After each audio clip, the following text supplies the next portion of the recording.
सबने सिमकेट 9? वो कोई है ऐसा जिसने नाम लिया हो? आप में से जितने बैठे हैं दे दिया सबने?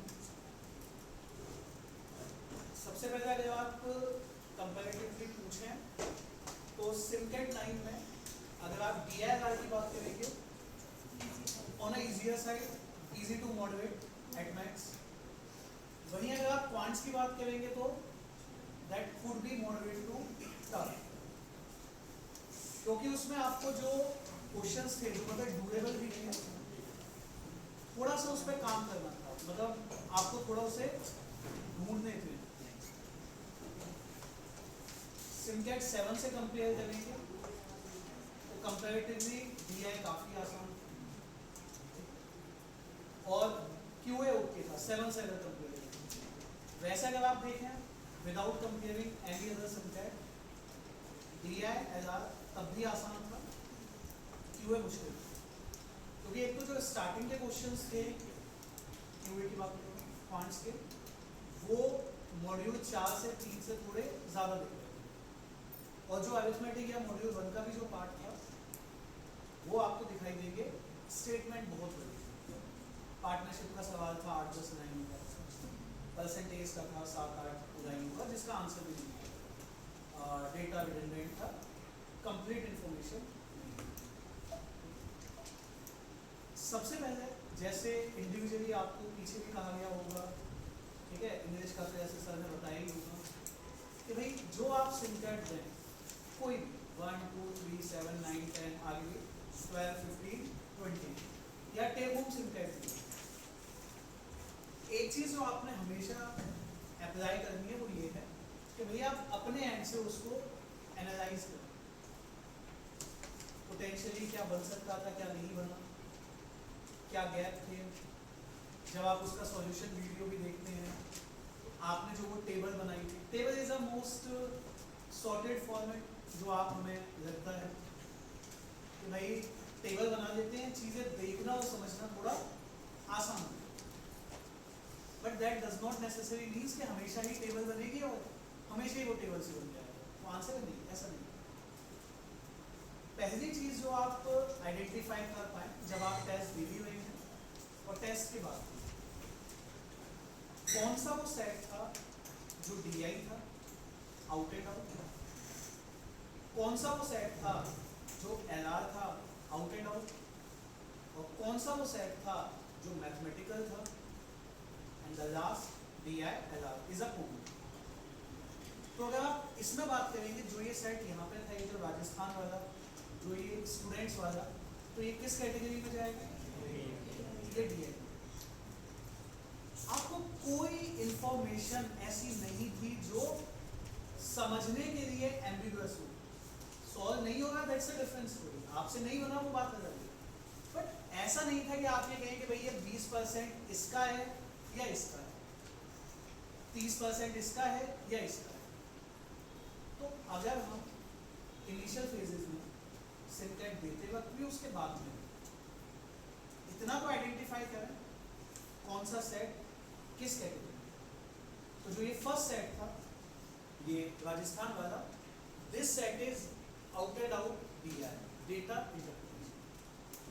And remember one thing, DI का मतलब, या जब भी टीचर भी आपसे कहेगा कि भाई इसमें DI का यूज होगा या डेटा इंटरप्रिटेशन बेस्ड है, ओनली 3 टॉपिक पे तो भाई आपकी मास्टरी होनी चाहिए।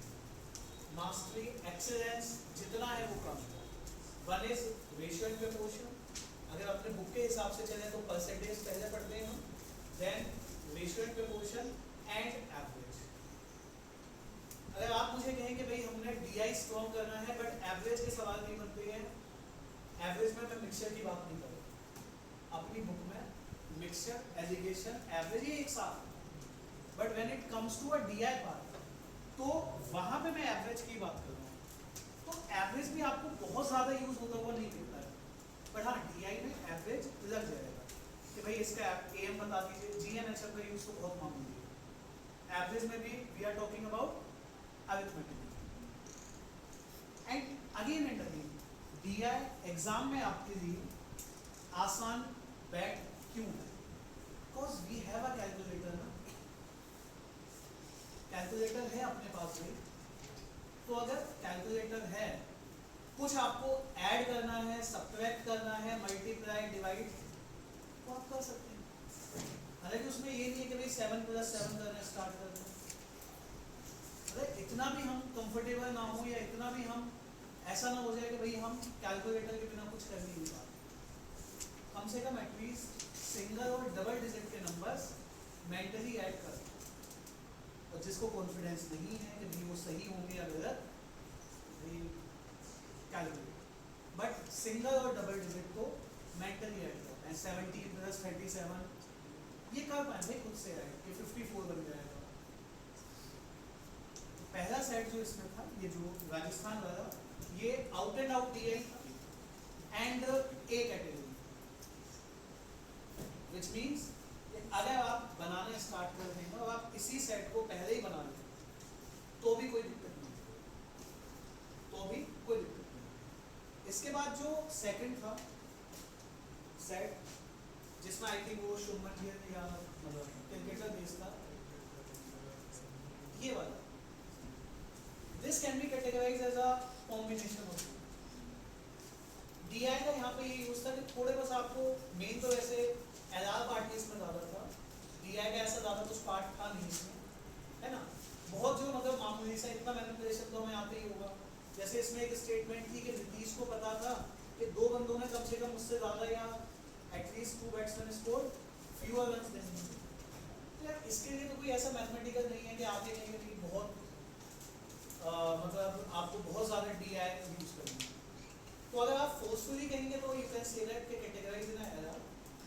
थोड़ा बहुत अगर आप कह रहे हैं कि नहीं चलो हल्का फुल्का कुछ नंबर्स वगैरह कॉम्बिनेशन की तरह, देन तो DI, अदरवाइज मेन पार्ट तो वो एरर, क्योंकि आपको सीरियल ऑर्डर में 1 to 6 में अरेंज करने थे, name, surname and score.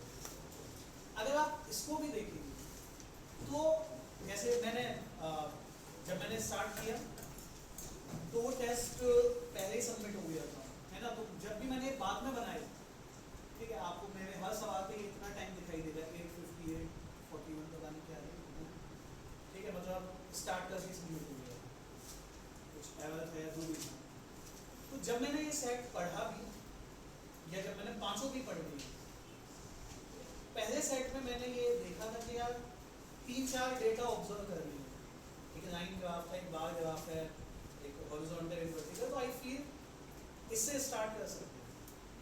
And अगर मैंने प्रॉपरली टेस्ट फॉर्म में भी अपीयर किया होता, वो ना हुआ होगा submit, still I will start with this one.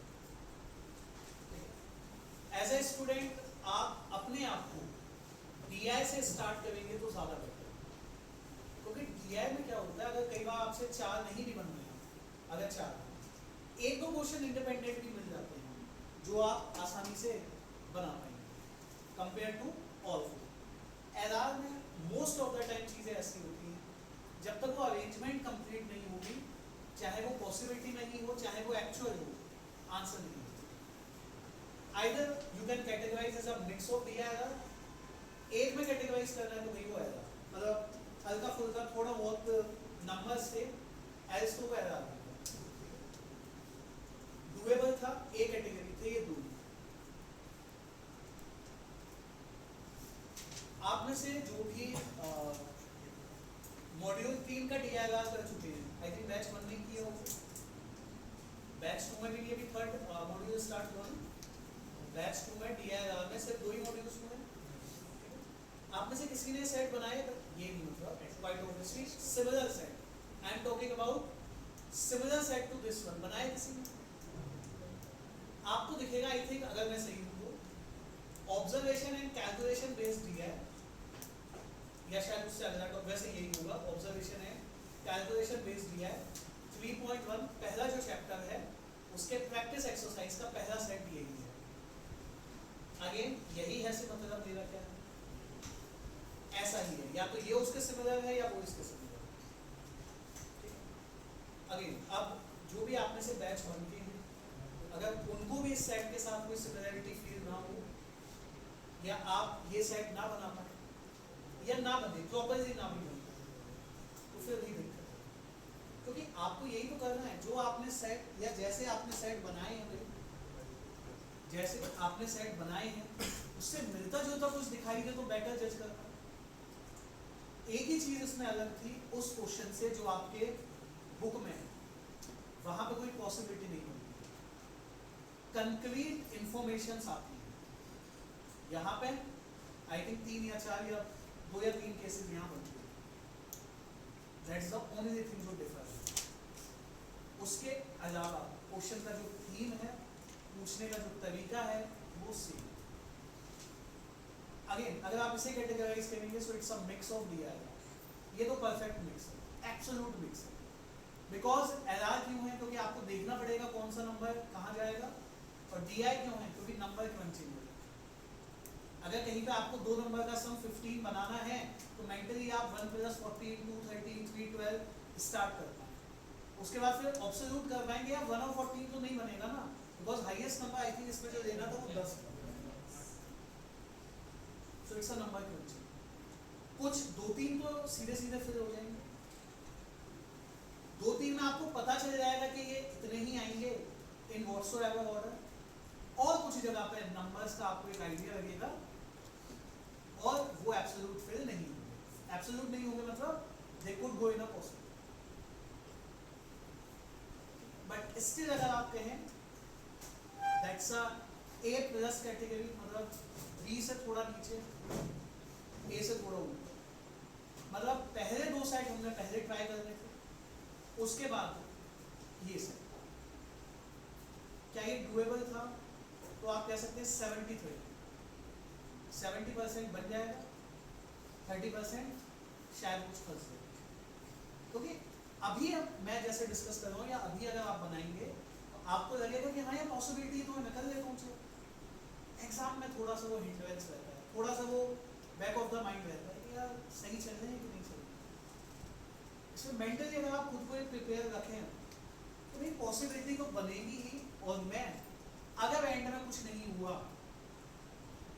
एक एक करके जितने पॉसिबल केसेस मुझे दिखते हैं मैं बना दूंगा या बना दूंगा, ट्रस्ट मी बन जाएगा। ठीक है, पहले 2 सेट डेफिनेट थे, ये वाला सेट 70-30 मतलब 70% मीन्स बन जाने के चांसेस है, 30 मीन्स या तो आप कोई कंडीशन मिस कर जाए, पॉसिबिलिटी मिस कर जाएंगे। कंडीशन तो लिमिटेड थी यार। एक बार आपने टेबल ऐसी ड्रॉ की ना अपने रफ शीट में या नोटबुक में, ये और ये आपको एक एक बार पढ़ने से दोबारा पढ़ने की आपको नीड ही नहीं पड़ेगी। You don't need to read these statements again and again. 1 to 10 are the natural numbers we have to fill, इसी पे ही खत्म हो जाएगा सब कुछ। ये आप अपनी नोटबुक में या रफ शीट में या नोटपैड में ड्रॉ करेंगे, उसके बाद आप इसी में खेल लेंगे। ये आपको 2 बार 3 बार पढ़ने की नीड पड़ेगी नहीं। तो कई बार इंफॉर्मेशन इतनी ही आसान होती है। आपको जो टेबल गिवन है आपको कंसाइज करके फोकस करके उस पर आपने एक बार पढ़ लिया है, 110 नंबर फिल होने हैं, सारे डिस्टिंक्ट हैं, no number is going to be repeat, no number is going to be fill more than once. इतना ही यहाँ पे लिखा होगा, इतना ही ऊपर। इस मामले में ये सेट अच्छा था। पिछले सेट में क्या था, शुमन जो भी था उसमें, बट वो 8-9 स्टेटमेंट हैं जो आपको पढ़नी है, उनको आपने इंटरप्रेट भी करना है। यहाँ पे जितनी भी इंटरप्रिटेशन है वो सिर्फ नंबर्स के सम के ऊपर है। 15 कैसे बन जाएगा, 5 10 6 9 7 8, इसके अलावा 15 नहीं बनेगा। हाँ, इन व्हाटसोएवर ऑर्डर 5 और 10 जब मैं कह रहा हूँ तो अगर मान लीजिए इन दोनों का सम 15 है, दिस 5 दिस 10 दिस 10 दिस 5, ये 7 ये 8 ये 8 ये 7, ये 6 ये 9 ये 9 ये 6, ये मैं कह रहा हूँ। कुछ तो रिडंडेंसी है ही ना वहाँ पे, कुछ तो कट ही जाएंगे ना केसेस। और जब कहीं यार कुछ नहीं मिलेगा और मुझे एग्जाम में ये सवाल दिखता है कहीं भाई कुछ नहीं मिलेगा, तो मैं यहाँ पे 7 और यहाँ पे 8 रख के बना लूंगा। जब यहाँ 7 और यहाँ पे 8 फिल कर दिया तो यहाँ पे दोबारा तो ये नहीं आएंगे, तो कहीं और पे और अगर 7 और 8 को लेकर पॉसिबिलिटी होगी तो वो तो एलिमिनेट हो जाएगी। इतना ही करते चलना था। पॉसिबल केसेस 3, लेकिन आप में से अगर बैच 1 का कोई भी है जिसने वो क्वेश्चन बनाया है जो मैं कह रहा हूँ, तो शायद आप और थोड़ा बेहतर एफर्ट करके क्लोज कर पाते इससे। ठीक है, ये तीनों क्वेश्चंस जो अब तक 3 सेट कहे हैं, they are in a doable category. इसके बाद अगर बात करें ये सेट या ये क्वेश्चन, ये आउट एंड आउट मैथ्स। अगर आपको परम्यूटेशन कॉम्बिनेशन आता है तब भी गारंटी नहीं है कि बनेगा, लेकिन नहीं आता है तो गारंटी है कि नहीं बनेगा। Permutation and combination QA based, और इसके बनने के चांसेस अभी तक जितने डिस्कस किए उसमें कम थे।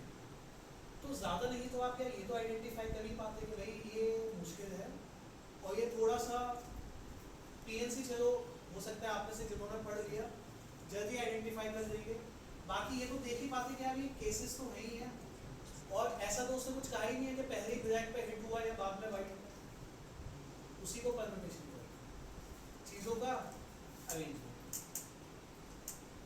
अटेम्प्ट करना था नहीं, एग्जाम में आ जाए तो करना है नहीं, जब पढ़ लेंगे तब भी नहीं, परम्यूटेशन कॉम्बिनेशन पढ़ लेंगे तब भी नहीं। क्यों? क्योंकि जब पीएनसी का आप सिंगल स्टेटमेंट सवाल भी बनाते हैं उसमें भी कैच होता है, उसमें भी काउंटिंग में कैच होता है। तो अगर भी वो आपको एक सेट दे रहा है, trust me it is on a difficulty scale पे tougher side, not going to be on a easy basis. And then this one, and heads off to somebody अगर किसी ने सोचा कि ये बन जाएगा, एक दो स्टूडेंट्स ने किया है, एक दो ने ये भी ट्राई किया यार, ये आपको पढ़ के कैसे ऐसा फील आया कि बन जाएगा। तो स्टूडेंट्स का ये कहना था, जिसने भी ये ट्राई किया, जिससे मैंने पूछा कि ये क्यों बनाया था, तो उनका जवाब था ये अरेंजमेंट था इसलिए बनाया, बस इसीलिए अरेंजमेंट है, मॉड्यूल 1 का टॉपिक है, मॉड्यूल 1 तो आसान है तो बन गया। ऐसा नहीं है भाई, आपकी अंडरस्टैंडिंग अगर अरेंजमेंट को लेकर इतनी वीक है कैसे चलेगा। ज्यादा नहीं, आप सिर्फ पैरामीटर ही काउंट कर दें इसमें, सिर्फ पैरामीटर ही काउंट कर दें इसमें, क्या होगा। पहला पैरामीटर क्या था, आपको टीम बनानी, टीम। दूसरा पैरामीटर किस टीम के जितने जो पर्सन्स हैं सब्जेक्ट कौन से सिलेक्ट किए, ये सेकंड पैरामीटर था, सब्जेक्ट। थर्ड, उस टीम में बंदे कौन कौन से गए हैं, A B C T Q R S T जो भी, उसके साथ साथ भाई क्लास का भी था, कौन क्लास 11 का है और कौन क्लास। जब उसका इतने से पेट नहीं भरा तो उसके बाद उसने क्या कहा, इन सबको आप कहाँ बिठाएं, सर्कल में बिठाएं। एंड इफ यू फील कि ये बन जाएगा तो दिक्कत ज्यादा है भाई, क्योंकि एग्जाम में क्या बनेगा वो इम्पोर्टेंट है, क्या नहीं बनेगा वो मोस्ट अगर आप ये फिल्टर ना कर पाएंगे भाई कौन सा करना चाहिए, कौन सा नहीं, कौन सा बनाना चाहिए, कौन सा क्वेश्चन नहीं, फिर दिक्कत है। इस सेट में या इस मॉक टेस्ट के अंदर सेट नंबर 4 और set number 5 in that order जो भी मैंने दिखाए, अटेम्प्ट करने वाले नहीं, आइदर हम खतरों के खिलाड़ी हैं या हमें टफ करके ही किक मिलेगी, या हमें करने ही टफ है, या हम टीचर हैं जैसे मैं हूँ तो मुझे है कि नहीं चल रहा है यही बना के देख लेते हैं या यही कर लेते हैं, तो that's a different call. But as a student आप में से जिनके अभी भी हमेशा एक एक सेट नहीं बन रहा है, तो यार वो थोड़ी ऐसा ट्राई करने वाले थे कि नहीं भाई इसी को पहले बना दो। 8वीं के 2 सेट एग्जाम ओरिएंटेड नहीं है या नहीं थे, जब भी आप आर्गुमेंट कुछ भी दे रहे हैं, और इसमें पैरामीटर तो छोड़िए, आपको पढ़ते वक्त भी तो फील आता 36 इंफॉर्मेशन लिखी हुई है भाई, पॉइंटर्स कितने थे काउंट कर, 1 2 3 इसमें देखिए आप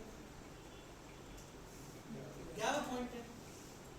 वो पॉइंट के अंदर भी ऐसा नहीं है कि A is sitting second to the left of B, भाई ए किसके लेफ्ट में बैठा है, किसके मिड में बैठा है, सब्जेक्ट कौन सा है, किस ग्रुप से है, किस टीम का हिस्सा है, कहां से बनेगा? आप में से है कोई जिसने अभी जो भी है जिन्होंने ये सेट बनाया एग्जाम में, मतलब जब आप मॉक दे रहे थे, कई है भाई, हेड्स ऑफ टू यू। अच्छा अब मैं पूछता हूँ जिन्होंने बनाया था वो क्रैक हो गया, वो पांचों आंसर सही हो, पांचों मतलब पांचों, ऐसा नहीं कि सर 2 सही हो गए 2 ठीक आते गलत हो गए, ऐसा नहीं। Because when it comes to question solving, जब आपको फाइनली जब आपने स्पेशली एलआर के सवाल में कंप्लीट अरेंजमेंट बनना चाहिए, बनना चाहिए मीन्स बनना ही चाहिए। आप बाकी उसमें जो मर्जी कह दें, जैसा मर्जी आप कह दें, एग्जाम ओरिएंटेड नहीं थे। आखिरी दूसरे पहले 3 में से ही आपने सेट बनाए हो, कौन कौन है आपने से? पहले 3 में से भी इररेस्पेक्टिव कोई भी, एटलीस्ट यू कैन से कि जो भी आपने किया क्वेश्चन सिलेक्शन ओके है। चौथा और पांचवा ट्राई किया है judgement on weaker side. Again अब उसमें यार वीकर साइड का मतलब ये नहीं है कि आपके कहें जैसा ऐसा थोड़ी होता है कि कोई सवाल बनेगा नहीं, उस सेंस में नहीं किया। If you are taking in a manner कि यार इसका पहला सवाल करके मुझे 3 नंबर मिलेंगे, तो पहले क्वेश्चन का पहला सवाल करके भी मुझे 3 ही मिलेंगे, जिसमें सिर्फ क्या था, इतने बंदे इस साल अपीयर कर रहे हैं, अपीयर या जो भी है, और फिर इतने परसेंट बढ़ रहे हैं, उसमें से इतनों ने स्कॉलरशिप में अप्लाई किया है, इतने डे स्कॉलर्स हैं, ऐसे ऐसे करके देता है, तो यार वो बना देते हैं ना भाई, क्योंकि कैलकुलेशन तो उसकी भी खुद नहीं करेंगे, उसकी भी कैलकुलेशन हमने कैलकुलेटर से की। सेट नंबर 4 को तो इसलिए मैं आपसे छोड़ने को कह रहा हूँ क्योंकि पहले आप लोग परम्यूटेशन कॉम्बिनेशन पढ़े, तो अभी तो आप में से सिर्फ बैच 1 ने पढ़ा है, पढ़ा है का मतलब टीचर ने डिलीवर किया है कि ये पीएनसी है, ये लेवल 1 है। लेवल 2 पढ़ने फिर खुद तो बनाई भाई, class exercise, practice, benchmark, additional जो भी सेट है, प्रैक्टिस एक्सरसाइज बेसिक्स, देन तो आप ये कहें कि हाँ जी देखते हैं, कुछ करते हैं, बनाते हैं, तो बात समझ आती है। आज के डेट में तो वो सेट इस वक्त अगर किसी बैच के लिए डूएबल है, एटलीस्ट फॉर द ट्राई, तो बैच 1 के लिए 2 और 3 के लिए तो था ही नहीं, पढ़ा नहीं है प्लीज। भले ही आप ये कहें कि सर बस इतना ही यूज है, भाई मैं कह रहा हूँ इतना ही छोड़िए, 0.1% भी यूज है तो भी नहीं बनाया।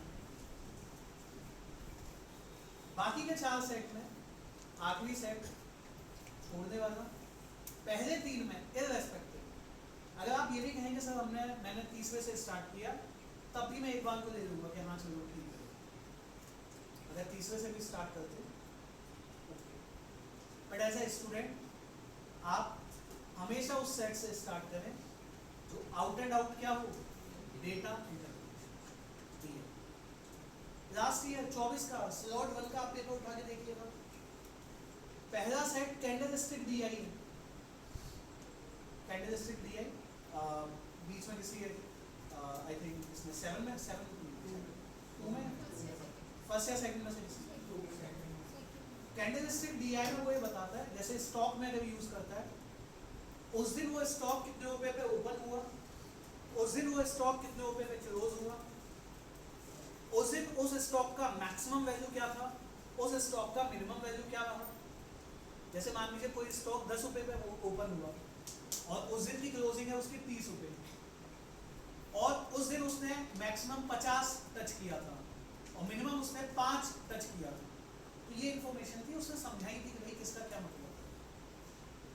अगर 10 पे ओपन हो गए 50 पे क्लोज है, आई थिंक बियर कहते हैं, बुल कहते हैं, अगर कोई शेयर मार्केट स्टॉक है बुल ज्यादा से कम पे खत्म करता है बुल, और नहीं कम से ज्यादा पे खत्म करता है डे बुल, और उल्टा होता है तो बी। बस इतना ही था। सारे सवाल वैल्यू उठाकर divide multiply plus minus percentage, यही था बस। एग्जाम खत्म होने के बाद जब मैंने स्टूडेंट से पूछा भाई कौन सा बनाया, सर वो जो पर्सन 3 कंट्री या 3 कॉन्टिनेंट घूमने गया था, ऐसा कुछ नहीं। उसमें तो कुछ डेटा मेरे ही फंसा था, बन ही नहीं रहा था कुछ, उसमें ऊपर नीचे था, थोड़ा वो टाइम लगने के बाद वो क्रैक हुआ कि हाँ सर वो बना नहीं। मैंने कहा वो जो कैंडल स्टिक दी आई थी सर वो तो देख के छोड़ दी। भाई वो दी आई है, हर बार सेट में भी क्लास में भी हमेशा आपको ये पुश किया जाता है कि आउट एंड आउट डी आई थोड़ा कम दिखता है, एल थोड़ा तब भी दिख जाता है, out and out D I कम दिखता है। अगर दिखे तो सॉल्व कर लीजिए। इस सेट में पहला सेट, इस टेस्ट में पहला set out and out D आई था भाई, और वो बना लेना चाहिए। जहां पे आपको लगे कि भाई डिटेल में मैंने सॉल्व करना है आप बता दीजिएगा, वो कर देंगे। और जहां पे लगे कि जो मैं बता रहा हूँ इतना आप यूज करें बन जाएगा वैसा। सेट नंबर 4 को अवॉइड करेंगे इस डिस्कशन में। किसी को भी सेट 4 डिस्कस करना है पर्सनली कर लीजिएगा, बिकॉज मुझे दिक्कत क्यों आएगी, मैं अगर बार बार ये यूज करूंगा कि भाई यार ये 3 चीजें हैं, ये 2 हैं, इनको अरेंज करने के यार तरीके 5 फैक्टोरियल हैं।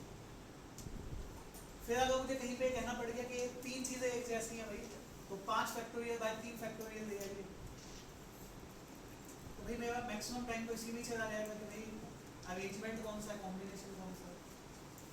कॉम्बिनेशन में या अरेंजमेंट में जब चीजें एक जैसी होती हैं तो डिवाइड भी देती हैं, और ये मैं उनको नहीं समझा पाऊंगा जो पढ़ चुके हैं चीजें, बाकी समझ जाएंगे क्योंकि बाकी दिमाग नहीं रहेगा, चलने दो तो चलो, हमने लगानी नहीं है। दिक्कत उन्हीं को आएगी जो पढ़ चुके हैं, क्योंकि बाकियों ने नहीं लगाना दिमाग भाई, उन्होंने यही कहना कि सर नहीं वो बाउंसर है नहीं सब कुछ, ठीक है। तो सेट 1 से स्टार्ट कर रहे हैं, देख लेते हैं भाई जितना जितना आपको लगे कंप्लीट लगेगा, कंप्लीट सॉल्व करने की होगी।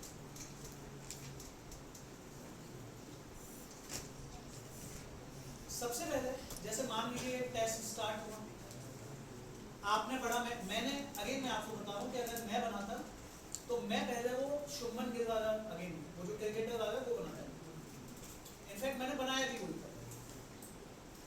वाई अगर आप मुझसे पूछो, मैंने देखा यार इतना कौन पढ़ेगा, उसके बाद 1 2 3 एंड फिर कौन पढ़ेगा,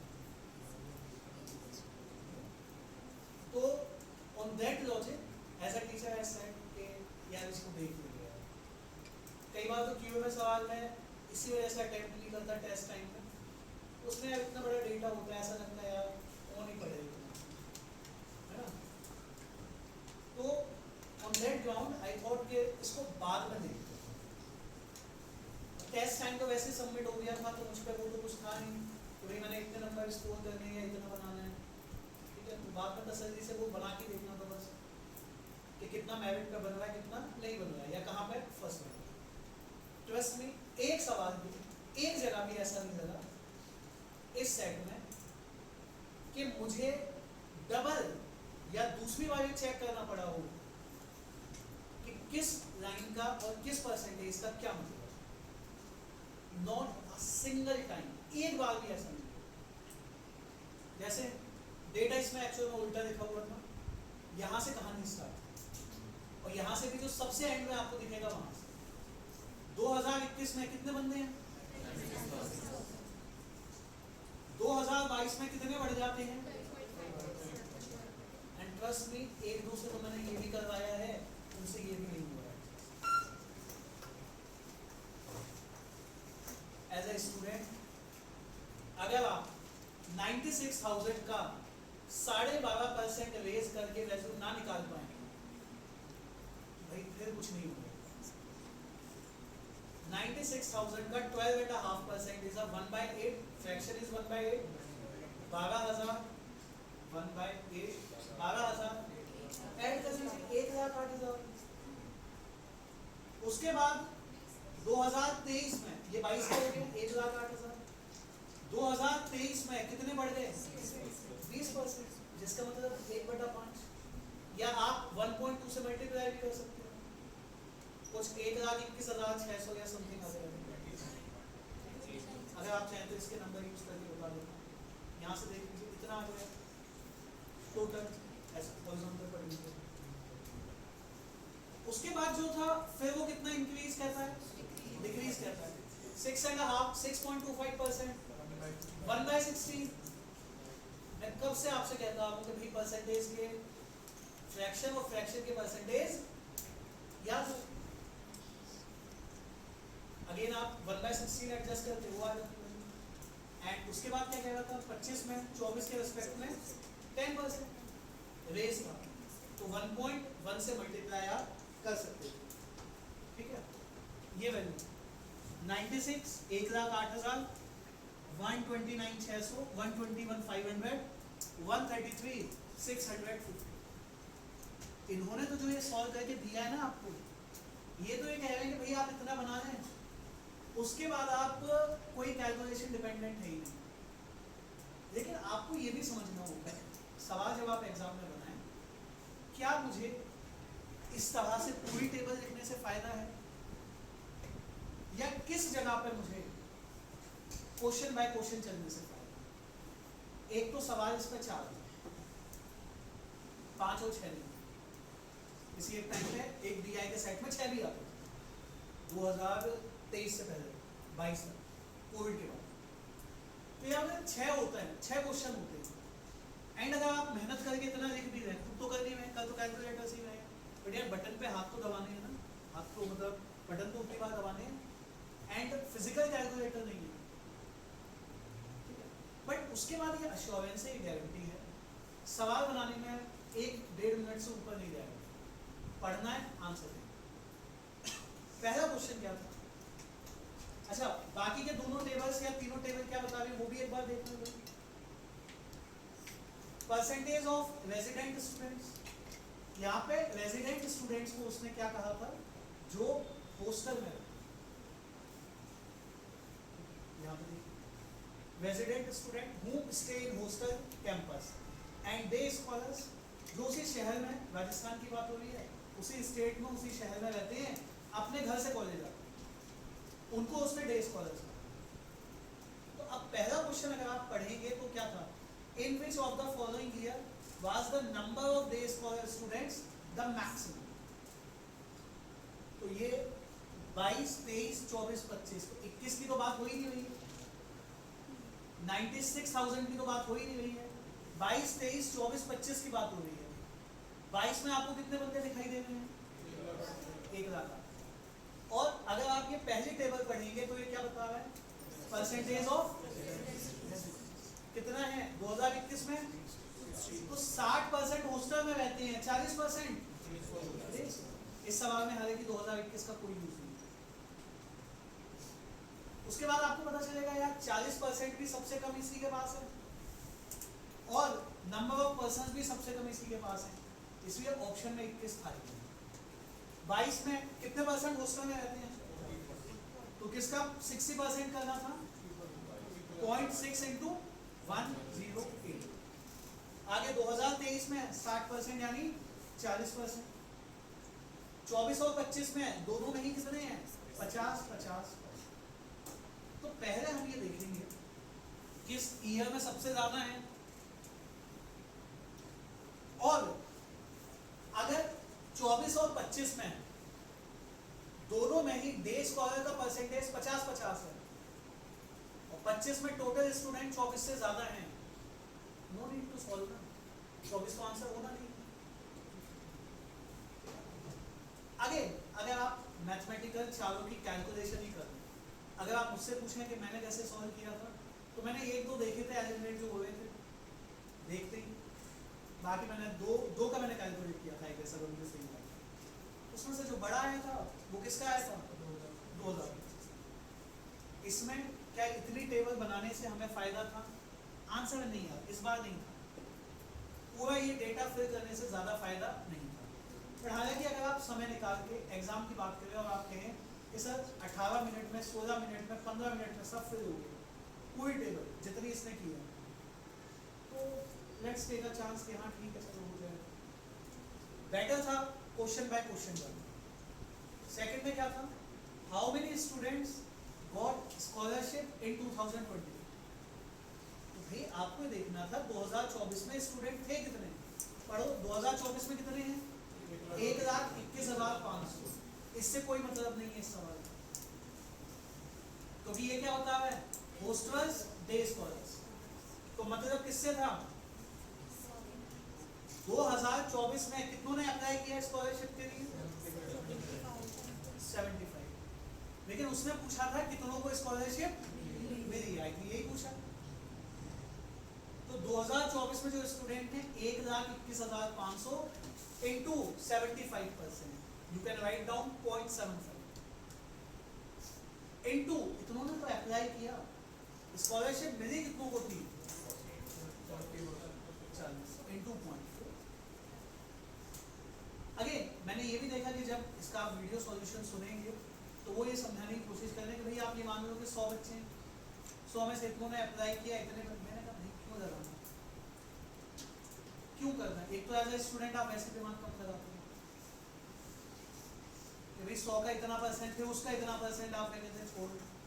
तो भाई आपने बस कैलकुलेटर में बटन फीड करना था 12150 इंटू 0.75 इंटू 0.4, खत्म। जो आएगा जिस ऑप्शन पे आएगा टिक। won't take more than 40-60 seconds. 60 second is extreme.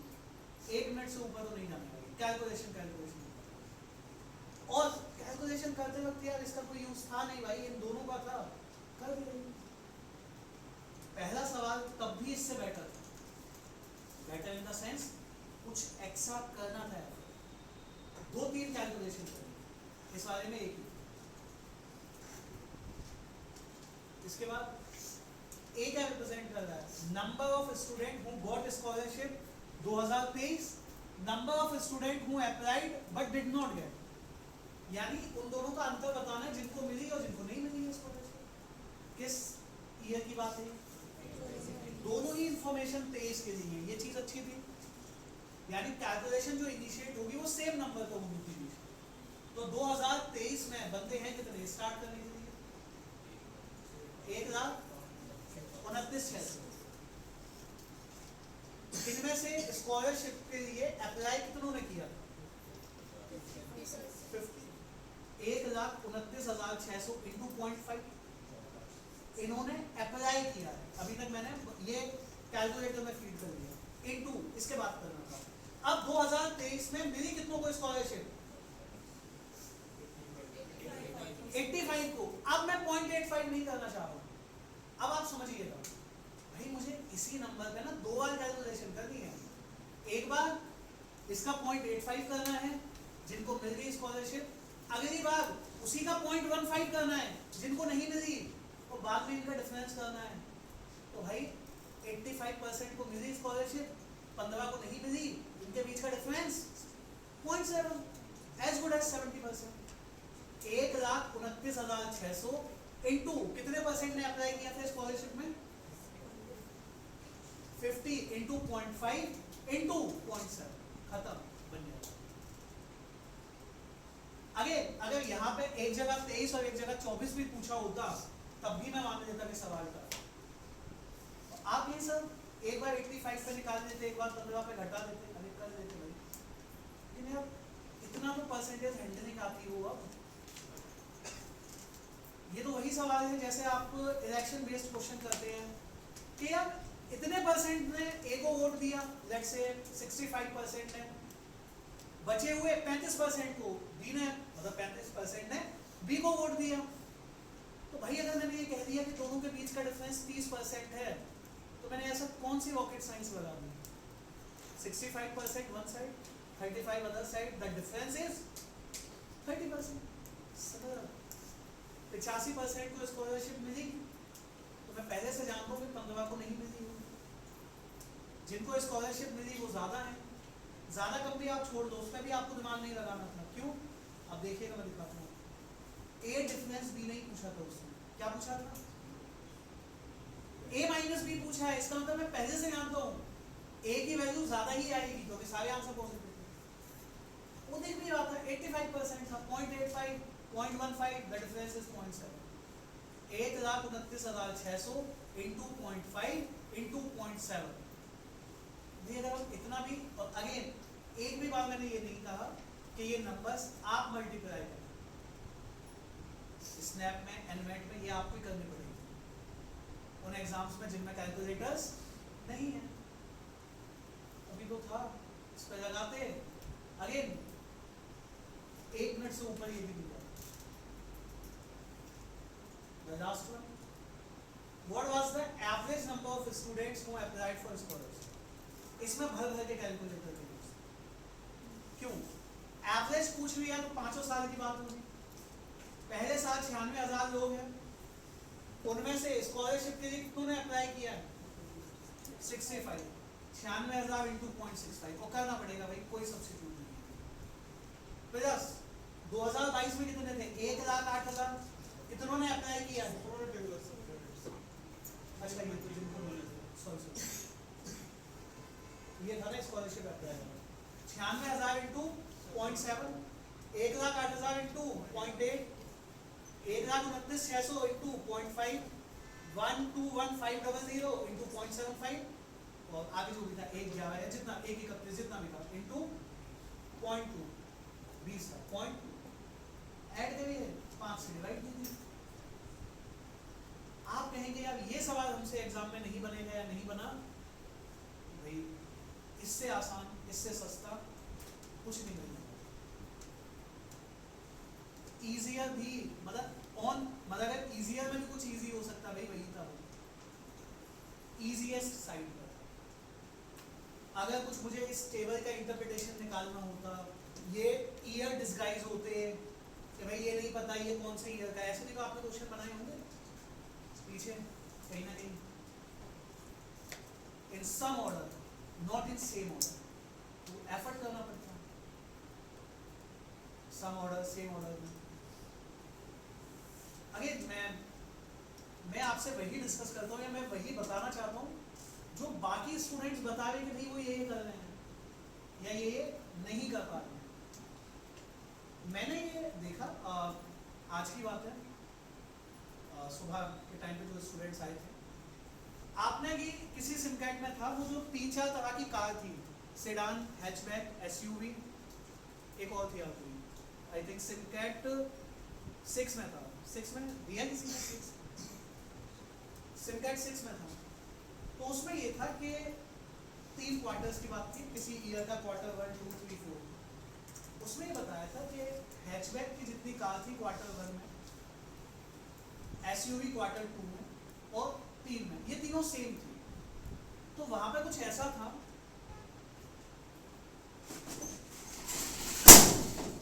कि मान लीजिए क्वार्टर 1 में total x number of cars थी, अगर मुझे नंबर्स याद नहीं, मैं जस्ट इंटरप्रेट करके आपको बताऊं ऐसा 10% ऑफ एक्स,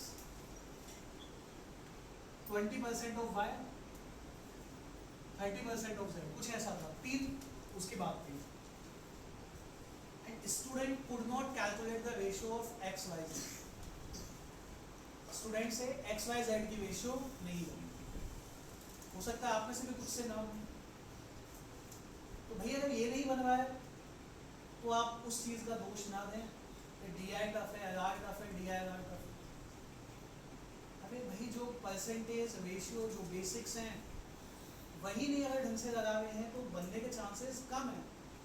बता सकता है कोई एक्स वाई जी की रेशियो क्या बनेगी? 6 3 2। इतना तो करें ना। अगर आप ये इंटरप्रिटेशन निकाल पाओगे तो आपको एक आइडिया आएगा कि अच्छा क्वार्टर 1 में 600 अगर कार होगी तो क्वार्टर 2 में 300 और क्वार्टर 3 में 200 कार का प्रोडक्शन हुआ होगा। तो यार आपकी बाकी डेटा के साथ एक अंडरस्टैंडिंग तो बनेगी। उसके बाद फिर ये पूछा था कि किस क्वार्टर में इन तीनों में से किस क्वार्टर में एसयूवी या कोई नंबर ऑफ कार सबसे ज़्यादा है, तो 600 का इतना परसेंट, 300 का इतना परसेंट, इतना परसेंट, वहाँ से इंटरप्रेट हो जाता कि किस क्वार्टर में उस पर्टिकुलर टाइप की कार सबसे ज़्यादा या कम। अगेन आप देख लेना सिमकैट 6 के ही सवाल है शायद, अगर अगर आप में से किसी ने दिया है तो याद आ जाए, नहीं आ रहा तो जब भी आप उसको टेस्ट दें या आप उसको रिकॉर्ड। तो यही चीज में अभी जो मैंने डिस्कस किया सेट, उसमें एफर्ट था ही नहीं भाई, इसमें तब भी एफर्ट है कि इस सवाल में एक्स की रेशियो निकालो फिर आगे बनाओ। अभी जो डिस्कस किया भाई वो सिर्फ pure calculation, no logic implementation. Logic का यहाँ पे एलआर वाला पार्ट कि ये यहाँ भी हो सकता है या यहाँ भी हो सकता है, ऐसा कुछ था ही नहीं। सारे नंबर सीधे सीधे देखे, 21 में इतने डे स्कॉलर, इतने हॉस्टलर्स, 21 में इतनों ने स्कॉलरशिप अप्लाई की, इतनों को स्कॉलरशिप ग्रांट की। 4 सवाल थे तो मैं टेबल बनाने में इंटरेस्टेड भी नहीं था। 6 होते तो मैं डेफिनेट सोच सकता था, 5 होते मे और मे नॉट, 4 में तो यार क्योंकि सवाल भी पढ़ के तो दिख रहा था ना कि यार हर सवाल तो प्लेन ही है। स्कॉलरशिप की बात हो रही है कि तुमने अप्लाई की, इसी का मतलब है बस। डे स्कॉलर्स की ही बात हो रही है, कहाँ पे ज्यादा हैं, इसी ग्राफ का मतलब है बस। तो भाई 2 सवाल तो प्लेन थे, एक में इसका यूज था, सिर्फ एक में इसका, एक में इन दोनों का यूज था। ठीक है, एक्सा ए माइनस माइनस कैटेगरी, माइनस का यहाँ पे मतलब है अगर इजियर से भी इजियर कुछ हो सकता है, किस सेट को पहले बनाए उससे भी पहले कुछ हो सकता है, तो वो ये सेट।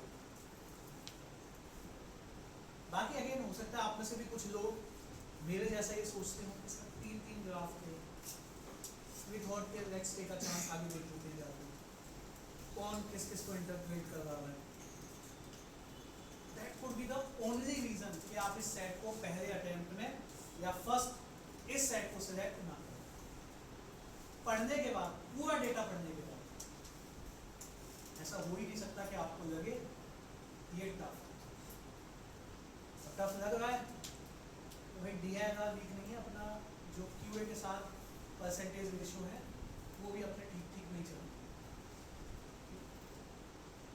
अब जैसा मैंने कहा कि भाई मैंने ये सेट सबसे पहले बनाया, या जो भी मैंने 5 सेट एक बार देखने से बना के आई पर्सनली फील किया इसको बना देता हूँ, ये बन गया। हालांकि इसमें सारी इंफॉर्मेशन प्लग इन नहीं थी, बट ऐसा मुझे पहले से थोड़ी पता है कि यार इसमें सब कुछ नहीं बनेगा। सो आई थॉट के इसमें बनने के चांसेस ज़्यादा है। पहले वाला तो मैंने पूरा पढ़ा ही नहीं था, मैंने बस ये देखा कि 3 ग्राफ है, सो लेट्स मूव, कुछ अरेंजमेंट है कुछ ऐसा देख लेते पहले वो। इसमें अगर आप देखेंगे सीरियल ऑर्डर को तो आपने नहीं अरेंज करना, 1 2 3 4 5 6 को तो आने ही आने, 1 2 3 4 5 6 क्या क्या वेरिएंट्स थे इसमें जो आपने भरने थे? नेम, सरनेम, किसको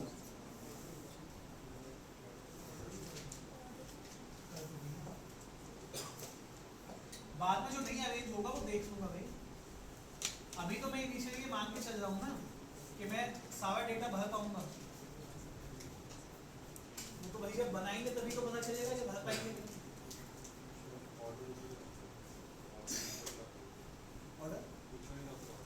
हाँ बट उसका यूज करना था ना, क्योंकि मुझे ये पता नहीं चलेगा कि कौन किसके बाद आया, ऐसे इन्फॉर्मेशन दी है। पहली इन्फॉर्मेशन मैंने पढ़ी, Sanjay to everyone, my surname is Gill, I batted second, score 56। जैसे ये इन्फॉर्मेशन पढ़ते हैं, जब आप सेट डिसाइड कर रहे हैं बनाना है नहीं बनाना है, तो आपका कॉन्फिडेंस बढ़ता है कि हाँ बनेगा। क्यों भाई, उसने 3 बातें बोली, तीनों इसमें भर जाएंगी, ऐसा कुछ था ही नहीं जो इसमें ना फिल हो पाता। भाई संजय गिल कितना डन, तो भाई 6 नाम में से एक नाम आ गया, 6 सरनेम से एक आ गया, 6 नंबर में से एक आ गया। तो ऐसा लगता है ना हमें कि हाँ यार चलो थोड़ा तो बेहतर हुआ, कुछ तो ऐसा हुआ कि आगे हम कर पाएंगे। और इस इंफॉर्मेशन को दोबारा रीड करने की नीड नहीं है, अब कुछ नहीं है इसमें जो आपको दोबारा उठाना। अब शुभ किससे बात कर रहा है? Shubh is a name, Jaiswal is a अपने से तो बात कर नहीं रहा, एक बंदा है आगे तो अपने से ही बात कर रहा है, बट इस केस में तो नहीं। तो शुभ का सरनेम कुछ भी होगा, जायसवाल नहीं होगा। अब स्टूडेंट्स ऐसा लिखते ही नहीं है, जैसे जब आते हैं मैं देखता हूँ कि भाई क्या क्या आपने लिखा है, अगेन मैं आपको उसी में हेल्प कर पाऊंगा जो आप बताएंगे कि भाई यहाँ पे इतना हुआ। आप सिर्फ आके मुझे ये कह देंगे कि सर नहीं बना, सेट नहीं बना, तो मैं भी मानूंगा नहीं बना। यार मैं ये तो पूछूंगा भाई आपसे कितना बना, या आप जब खुद एनालिसिस करने बैठेंगे, आप जब इसका आंसर या सॉल्यूशन पहले चेक करेंगे, आपने उसमें देखा है इतने बंदे थे, इतने स्कोर थे, इतने सरनेम थे, और मेरी टेबल इतनी बनी है, तो अब उसका खुद तो कुछ तो अपने आप को रैंक करोगे ना कि भाई मान लो ये 18 डब्बे भरने थे, 1 2 3 4 5 6, आपके 6 ही फिल हुए, तो 1/3 सेट बना मेरा। 10 हो गए, 50% मेरा ठीक था भाई। 15 फिल हो गए, 75-80% में ठीक था। सारे फिल हो गए तो बन ही गया होगा, उसमें तो कोई दिक्कत थी नहीं। कुछ भी फिल नहीं हुआ तो भाई कुछ नहीं हुआ। तो आपको ढूंढना तो पड़ेगा यार कितना बना पाए कितना नहीं। पहली information plug in complete. Second information, Shubh बात कर रहा है जायसवाल से, तो शुभ का सरनेम जायसवाल नहीं है। I score 54 and my batting order was 50। भाई यहाँ भी ये भी पता चल गया कि 5वें नंबर पे कौन आया है, कितने नंबर कितने रन बनाए हैं, और इसका जो सरनेम है वो क्या नहीं है। तो भैया अगर आप ऐसा लिख के कट कर लें तो दो काम हो जाएंगे, एक तो ये जो बाहर लिखा था ये लिखने की नीड नहीं पड़ती, और दूसरा we can tick that one. Tick का मतलब ये नहीं है कि कंप्यूटर स्क्रीन पर टिक कर देना, फिर ग्रुप में मैसेज आए कि इसका पेंसिल यूज ना करें। टिक का मतलब वो नहीं था, या एग्जाम में भी ऐसा ना करें भाई। आप तो शिफ्ट 1 में लेके निकल गए, शिफ्ट 2 में जो भी बंदा वो ढूंढ रहा है, अच्छे इसके नीचे है ही कुछ। शिफ्ट 2 में जो है बंदा वो ढूंढ रहा है भाई ये लाइन कहाँ किसके नीचे खींची हुई है। कई बार तो मैंने ये भी देखा भाई, जो स्टूडेंट पहुंचते हैं पहले इधर उधर से कहते हैं सर इरेजर दिलवा दो इसको रफ कर देंगे, ना करें, पता चले आपको करते हुए देख लिया और फिर कुछ गुस्सा निकाल दिया आपने। पेंसिल होती नहीं है ना एग्जाम में, होता भी तो पेन नहीं है, रफ भी नहीं होता वो आसानी से। पहले 2 पॉइंट से बाद में पढ़ने की नीड थी नहीं। अभिषेक टॉकिंग टू ऋषि, तो इससे क्या पता चलेगा, अच्छा ये तो नाम ही है, कुछ नहीं पता चलेगा। ऐसा तो नहीं होगा ना कि अभिषेक का सरनेम ऋषि होगा ना, दोनों नाम ही। Abhishek talking to Rishi, my surname is Sharma, I scored 48 and batted after Sanjay. तो भाई संजय के बाद बैटिंग की है तो 3 ही पोजीशंस तो बाकी है, तो लिख देंगे 3 4 6। जिस इंफॉर्मेशन को आप फिल ना कर पाए उसको भी सेपरेट तो लिखना पड़ेगा ना। And I batted after Sanjay, not necessary immediately after. ये बात वैसे तो उसने कह दी, बट मेंटली और ये आपको टेक्निकली खुद भी पता होगा भाई, जब उसने आफ्टर कहा है that does not means immediate. हाँ सर्कल में आप एक चीज याद रख सकते हैं, अगर उसने कहा ना कि सर्कल में वो लेफ्ट में बैठा है, तो most of the times, mostly हमेशा यही मान के चलती हैं, सर्कल में अगर उसने कहा कि लेफ्ट में बैठा है तो इमीडिएट लेफ्ट ही है।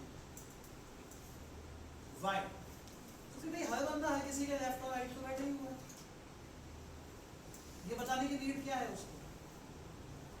अगर आपने ये ऐसे सर्कल में है, ये अमित है, ये सुमित है, आप कहेंगे नहीं नहीं ये तो राइट में बैठा, अरे भाई इसका लेफ्ट ऐसे घूम के आ जाएगा। तो हर बंदा हर दूसरे के लेफ्ट में और हर बंदा हर दूसरे के राइट में तो बैठे ही हुआ। तो वहां पे लेफ्ट का मतलब एक पर्टिकुलर सिनारियो ये देता है कि immediate left.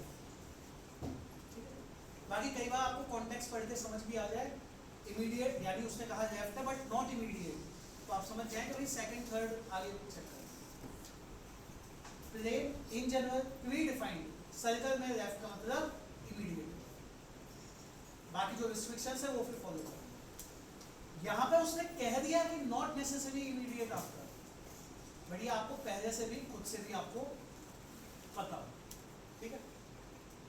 Bye the way Rishi you once told Pant, Rishi is a name, Pant is a surname.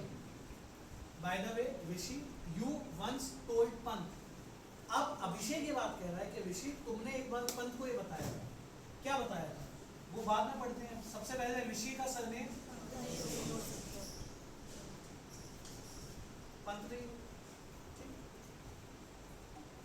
Your batting order was 6th। Again एक और पर्सन का नेम मुझे एब्सोल्यूट पता चल गया कि यहाँ पे कौन आया है, तो अभिषेक में से 6 काटना है।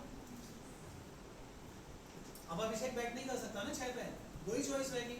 अगेन जब भी हम ये चीजें नहीं एलिमिनेट करते हैं तो आपको लगता रहेगा कि नहीं यार 3-3 है।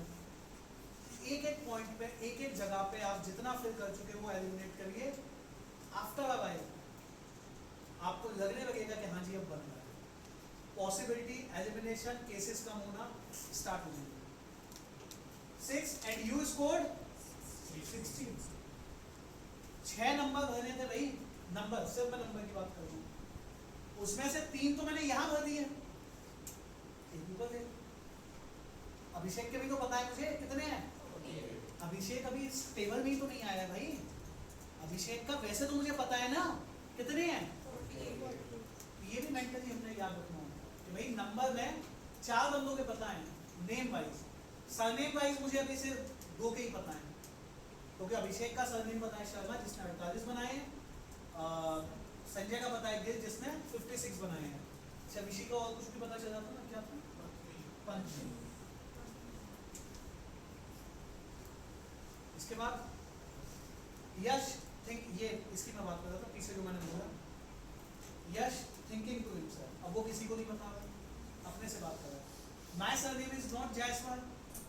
तो भाई जो यश है बंदा, उसका सरनेम जायसवाल नहीं है। तो जितना आप लिखोगे ना आपको थोड़ा सा स्ट्राइक करेगा यार, शुभ का भी नहीं है और किसका नहीं है, 2 हो गए। संजय का भी नहीं है, 3 हो गए। अभिषेक का भी नहीं है, 4 हो गए। तो या तो आप इसी पॉइंट पे ये देख रहे हैं कि भाई जायसवाल किसका हो सकता है सरनेम, या आप वेट करें कि आगे कुछ और मिलता है तो मैं निपटाऊंगा उसको। यश thinking to himself, my surname is not Jaiswal. Also, I know that Nitish batted after me. तो नीतीश ने किसके बाद बैटिंग की है? यश के बाद। अभिषेक ने किसके बाद की थी? संजय के बाद।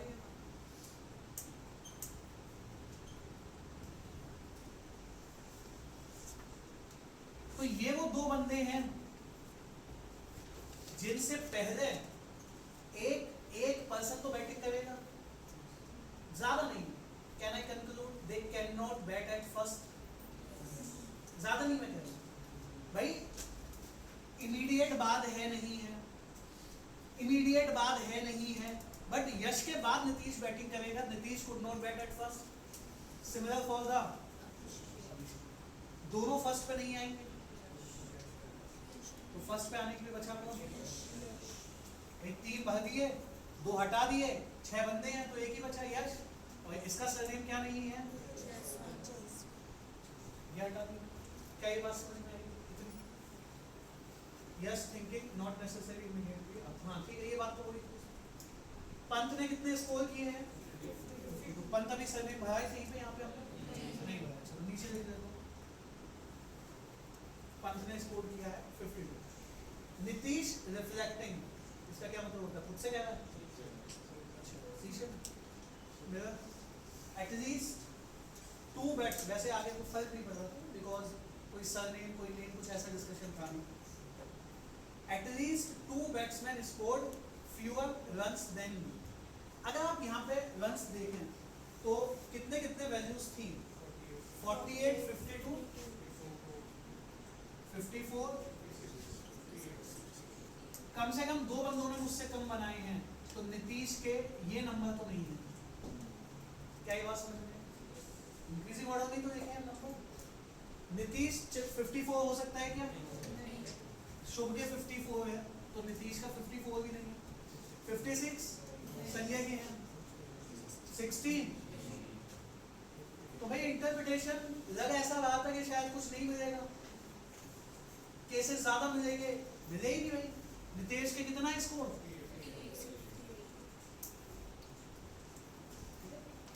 फिर से मैं कह रहा हूं कि आपको लगेगा ऐसा, बट चल जाएगा।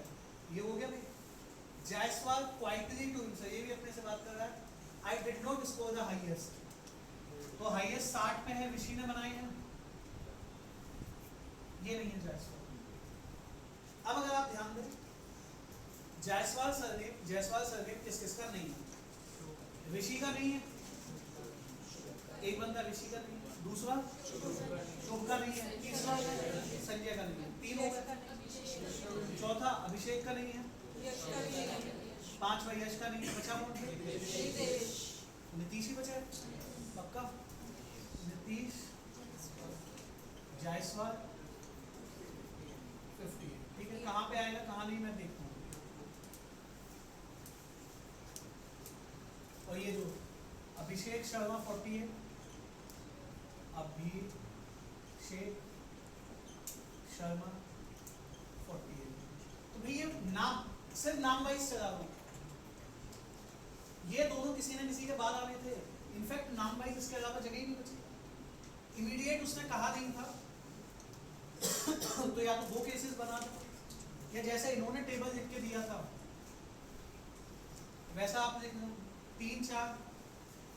अगर नीतीश है, जायसवाल है 58 है, अभिषेक है, शर्मा है 40। बट रिमेंबर वन थिंग, क्या 3 पर नीतीश है कंफर्म नहीं है। इस टेबल में आपको दिख रहा है कि मैंने 30 पर लिखा है, पर यहाँ मैंने सीरियल नंबर उड़ाए हैं। तो या तो आप 2 टेबल बना देते, एग्जाम में अगेन उतना टाइम नहीं होता है, तो इट वुड बी बेटर कि हम ऐसे बना। अब एक बार स्कोर की बात कर रहे थे, स्कोर तो आई थिंक एक ही बचा है। आप अगर राइट मोस्ट कॉलम वाली जगह पे अगर आप देखेंगे, तीसरे कॉलम में चौथा हो जाएगा। अगर सीरियल नंबर को फर्स्ट आप देखेंगे, सारे नंबर भरे एक ही नहीं है, कौन सा? और 52 किसने बनाए थे? पहला, दूसरा, ये 2 पर्सन ऐसे हैं जिनके लिए मुझे नाम, सरनेम, स्कोर, ऑर्डर सब पता है, सब कुछ पता है इनका। तीसरे और चौथे में मुझे ऑर्डर नहीं पता है, लेकिन बाकी सब पता है। पांचवे और छठे में नेम पता है मुझे, सरनेम बचे कौन से?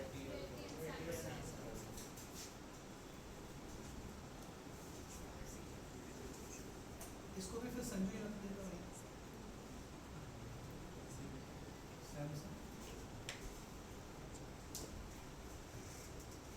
शुभमन का उसने शो कर दिया। ऋषि है कोई खिलाड़ी?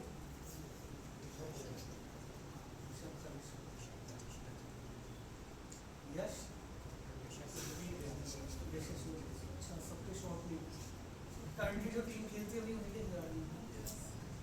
वैसे तो यश ठाकुर भी है एक खिलाड़ी, और यहाँ पे शायद वो जायसवाल है, वो भी करना भी फोटो तो नहीं खींचना होगा। Again the purpose to solve, and जो आपको समझाना है वो ये है कि आप अगर अरेंजमेंट के सवाल की बात करते हैं, ये भी अरेंजमेंट था और 5वां सेट भी अरेंजमेंट है। एंड आपने कैसे, जिन्होंने भी अगेन एग्जाम में ट्राई किया है तो भाई मैं उसको बेटर चॉइस नहीं मानता। अगर आपने एग्जाम में 5वां सेट ट्राई किया है तो नहीं भाई, वो ठीक नहीं था। 5th सेट अगर एग्जाम में बनाते, टेस्ट देते वक्त, तो बाद में तो कर नहीं है सब, बाद में तो देखने बना के भाई, लेकिन इनिशियली नहीं, एग्जाम में नहीं, टेस्ट देते होते। तो दिस अरेंजमेंट इज डूएबल। एक बार क्वेश्चन देख रहे, क्वेश्चन में था कुछ ऐसा जो फंस जाए। इसमें तो पूछ रहे how many score Yash, what best can be said about the Abhishek batting order, 3 या 4। For how many players can there surname be, Yash का पता चल गया, पंत, संजय का गिल, नीतीश का जायसवाल। अगेन अब की बार उसने सरनेम कहा है, विच मीन्स वो ये नहीं जानना चाहता कि आप ऑर्डर भी निकाल दो, नहीं। तो पहले 4 बंदों के इसमें जो मैंने लिखे हैं सरनेम और नेम पता है, तो सरनेम पूछ